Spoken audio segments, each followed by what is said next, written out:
മഹാലക്ഷ്മി സീരിയലിൻ്റെ ഏറ്റവും പുതിയ പ്രൊമോ റിവ്യൂയിലേക്ക് എല്ലാ കൂട്ടുകാർക്കും സ്വാഗതം. അങ്ങനെ മഹാലക്ഷ്മിയുടെ ജീവൻ അപകടത്തിൽ നിന്ന് രക്ഷപ്പെടുത്തി നമ്മുടെ മാർക്കോ തോമസ് വൈദ്യരുടെ ഹോസ്പിറ്റലിൽ കൊണ്ടുവരുമ്പം ആ അപൂർവ കാഴ്ച കാണുന്നു. അതായത് കണ്ണന് സ്വന്തം കാലിൽ നടക്കാൻ പറ്റും എന്നുള്ളൊരു സന്തോഷ വാർത്ത അറിഞ്ഞ് ശരിക്കും പറഞ്ഞാൽ മഹാലക്ഷ്മിക്ക് സന്തോഷവും സങ്കടവും ഒക്കെ വന്ന് ഓടിപ്പോയി കെട്ടിപ്പിടിക്കുന്നുണ്ട് നമ്മുടെ കണ്ണനെ.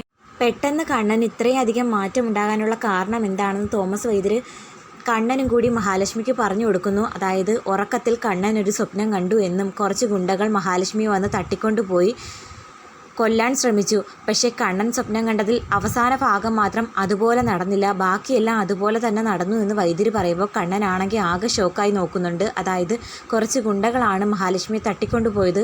തക്ക സമയത്ത് നമ്മുടെ മാർക്കോ ഇടപെട്ടാണ് അവളുടെ ജീവൻ രക്ഷിച്ചേ എന്നൊക്കെ പറയുമ്പോൾ ശരിക്കും പറഞ്ഞാൽ എന്ത് പറയണമെന്നറിയാൻ വയ്യാത്ത സങ്കടത്തിലാണ് എല്ലാവരും.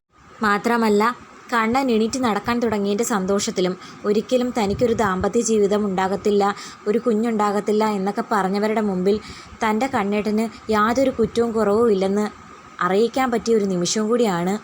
മാർക്കോയാണെങ്കിൽ എല്ലാവരോടും യാത്ര പറഞ്ഞ് രാത്രി തന്നെ പോകുമ്പോൾ കണ്ണൻ ചോദിക്കുന്നു, ഈ രാത്രി നീ ഇപ്പോൾ എങ്ങോട്ടാണ് പോകുന്നത്? എനിക്ക് അത്യാവശ്യമായിട്ട് ഒരാളെ കാണാനുണ്ടെന്ന് പറഞ്ഞ് പോകുന്നത് മറ്റാരെയും കാണാനല്ല, നമ്മുടെ ദേവി മുത്തശ്ശിയെ കാണാൻ വേണ്ടിയിട്ടായിരുന്നു.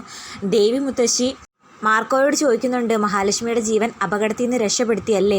അത് പിന്നെ എന്നേക്കായി നന്നായിട്ട് അമ്മയ്ക്കറിയില്ലേ, പിന്നെന്തിനാ ചോദിക്കുന്നേ എന്ന് പറയുമ്പം മുത്തശ്ശി പറയുന്നുണ്ട്, എങ്കിലും മോൻ പറയുന്നത് കേൾക്കുമ്പോഴുള്ളൊരു സന്തോഷം. അങ്ങനെ മാർക്കോ നടന്ന കാര്യങ്ങളൊക്കെ പറയുന്നു. എന്നിട്ട് തോമസ് വൈദ്യരുടെ ഹോസ്പിറ്റലിൽ മഹാലക്ഷ്മി ആക്കാൻ പോയ സമയത്ത് മറ്റൊരു കാഴ്ചയും താൻ കണ്ടു എന്നും കണ്ണന് യാതൊരു പ്രശ്നവും ഇല്ലാതെ എണീറ്റ് നടക്കാനാകുന്നുണ്ടെന്നൊക്കെ പറയുമ്പോൾ ശരിക്കും പറഞ്ഞാൽ മുത്തശ്ശിക്കും സന്തോഷമാകുന്നു. കണ്ണന് കുട്ടിക്കാലത്ത് ഒരയ്യപ്പൻ്റെ വിഗ്രഹം സമ്മാനിച്ചു. ആ അയ്യപ്പൻ്റെ വിഗ്രഹം അപകടത്തിന് ശേഷം മഹാലക്ഷ്മിയുടെ കയ്യിൽ എത്തിച്ചേർന്നു.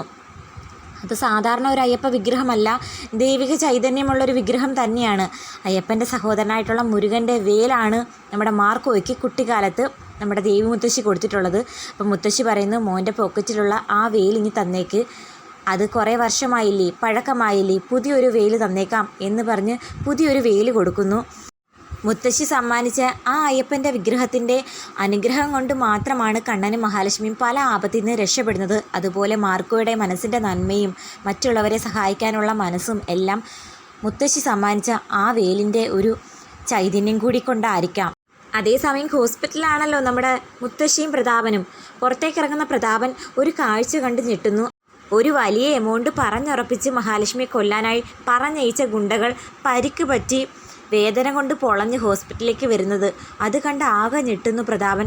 എന്തു പറ്റി, നിന്നെ ആരാടാ ഇങ്ങനെ തല്ലി ചതച്ചേ എന്ന് ചോദിക്കുമ്പം സാറ് പറഞ്ഞതുപോലെ ആ മഹാലക്ഷ്മി എന്ന് പറയുന്നവളെ തോമസ് വൈദ്യരുടെ ഹോസ്പിറ്റലിൽ നിന്നും ആരും അറിയാതെ ഞങ്ങൾ തട്ടിക്കൊണ്ടുവന്ന് കൊല്ലാൻ ശ്രമിച്ച സമയത്ത് മാർക്കോ അവിടേക്ക് വന്നു എന്നും ഞങ്ങളെ തല്ലി ശരിയാക്കി അവളെ കൂട്ടിക്കൊണ്ടു പോയെന്ന് പറയുമ്പോൾ പ്രതാപൻ ചോദിക്കുന്നു, ഞാനാ നിനക്ക് കൊട്ടേഷൻ തന്നേന്നുള്ള കാര്യം നീ അവനോടും കാണാൻ പറഞ്ഞോടാ?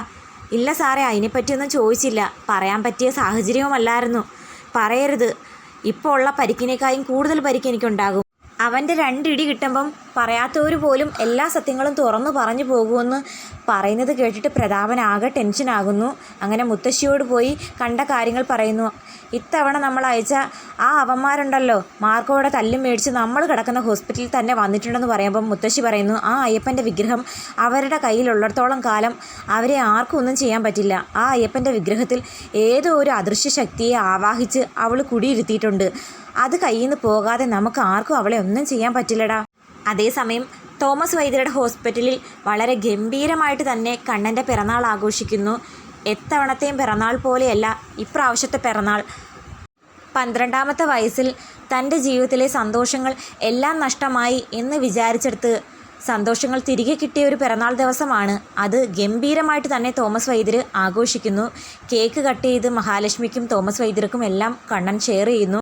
കണ്ണൻ്റെ പിറന്നാൾ ദിവസം നിങ്ങളുടെ ജീവിതത്തിലുണ്ടായ ഈ സന്തോഷം ജീവിതകാലം മുഴുവനും കാണട്ടെ എന്ന് ഞാൻ ആശംസിക്കുന്നു എന്ന് തോമസ് വൈദ്യർ പറയുന്ന സമയത്ത് കണ്ണനും മഹാലക്ഷ്മി ഒരുപാട് സന്തോഷിക്കുന്നു. എന്നിട്ട് പറയുന്നു, എനിക്ക് ഇനി ഒരിക്കലും എണീറ്റ് നടക്കാൻ പറ്റില്ലെന്നാണ് ഞാൻ വിചാരിച്ചിരുന്നത്. മഹാലക്ഷ്മിയായിട്ടാണ് എന്നെ നിർബന്ധിച്ച് ഇങ്ങോട്ടേക്ക് കൂട്ടിക്കൊണ്ടുവന്നത്. വന്നപ്പോൾ പോലും എനിക്ക് പ്രത്യേകിച്ച് വിശ്വാസമേ ഇല്ലായിരുന്നു എനിക്ക് നടക്കാനാകുമെന്ന്. എന്നെ നടത്തിക്കാൻ വേണ്ടിയുള്ള സാറിൻ്റെ പരിശ്രമവും മഹാലക്ഷ്മിയുടെ പ്രാർത്ഥനയും കുറേ നല്ല മനസ്സുകളുടെ പിന്തുണയും ഒന്നുകൊണ്ട് മാത്രമാണ് എനിക്ക് നടക്കാനായെന്ന് കണ്ണനും പറയുന്നു.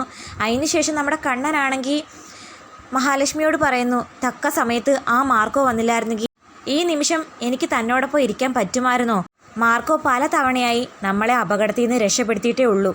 അപ്പം മഹാലക്ഷ്മി പറയുന്നു, അവനൊരു സാധാരണ പയ്യനാണെന്ന് എനിക്ക് തോന്നുന്നില്ല. അവൻ എന്തോ ദൈവിക ചൈതന്യമുണ്ട്. ആ ദേവി മുത്തശ്ശി പോലെ തന്നെ മാർക്കോയ്ക്കും എന്തോ ഒരു അദൃശ്യ ശക്തിയുണ്ടെന്ന് എനിക്ക് തോന്നുന്നു എന്ന് പറയുമ്പോൾ കണ്ണൻ പറയുന്നു, എനിക്കും അങ്ങനെ തോന്നാറുണ്ട്.